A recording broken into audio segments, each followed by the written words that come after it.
Okay, so now let us discuss Euclid's 5 postulates. Okay, look at the page number 82 of your book. So first postulate is a straight line may be drawn from any one point to any other point. The first one is a straight line may be drawn from any one point to any other point. Okay, this postulate actually uh, derived by using these axioms 5.1. Okay, so look at this one. Note that this postulate tells us that at least one straight line passes through two distinct points, but it does not say that there cannot be more than one such line. So however, in his work, Euclid has frequently assumed, without mentioning that there is a unique line joining two distinct points. We state this result in the form of an axiom as follows. So in this case, actually a straight line may be drawn from any one point to any other point. So there is no mention about that it can be more than one or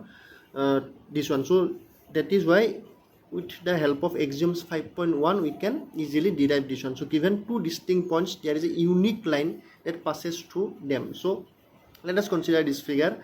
So in this case, suppose this point is P and this point is Q. So from this point all these lines are drawn. Okay, and similarly from this Q point all these lines are drawn and this line is also drawn. So from the figure, so they are asking that how many lines passing through P also pass through Q. Only one, that is the line PQ. How many lines passing through Q also pass through P? So only one. So look at this one. In this case, all these lines are passing to the point P and all these lines are passing to the point Q, but only these lines PQ is common to both the points. Okay, that means passing to the point P, this line passing to the point P is also passing to the point Q.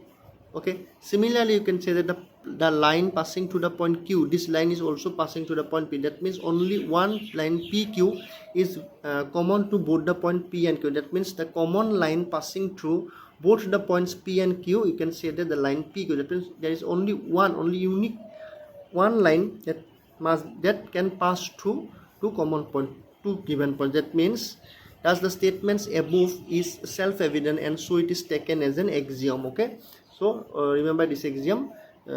Given two distinct points, there is a unique line that passes through them. That means with 2 points, only one line that can passes, or that means by you can derive the postulate from this. A straight line may be drawn from any point to any other point. So this point, suppose P, a straight line you can draw from any point, this point P to the any point Q. Okay, so now postulate number 2, a terminated line can be produced indefinitely. So terminated line, that means in nowadays it is known as line segment. So note that what we call a line segment nowadays is what Euclid called terminated line. So according to the present day terms, the second postulate says that a line segment can be extended on either side of a line.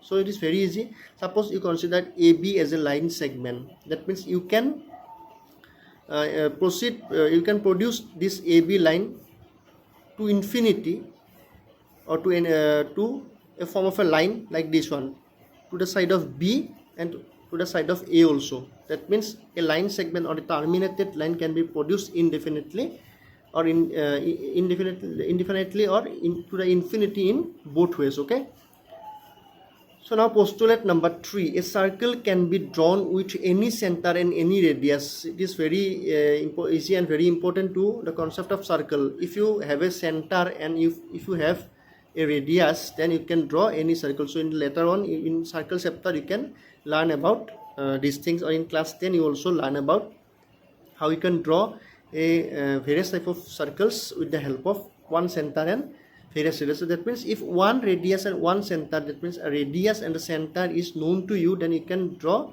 a circle. That means the postulate number 3, a circle can be drawn with any center and any radius. Okay, number 4, postulate number 4, all right angles are equal to one another. It is very easy, because right angles means what? Suppose angle A is a right angle, that means the value of A is what? 90 degree. Suppose angle B is a right angle, that means the value of B is what? Also 90 degree. So already in Euclid's axiom, that means equal things are equal. That means you cannot same things are equal. That means the value of A is 90 degree, value of B is 90 degree. That means already we discussed that one thing, suppose A equal to C and B equal to C, already we proved. That means A is this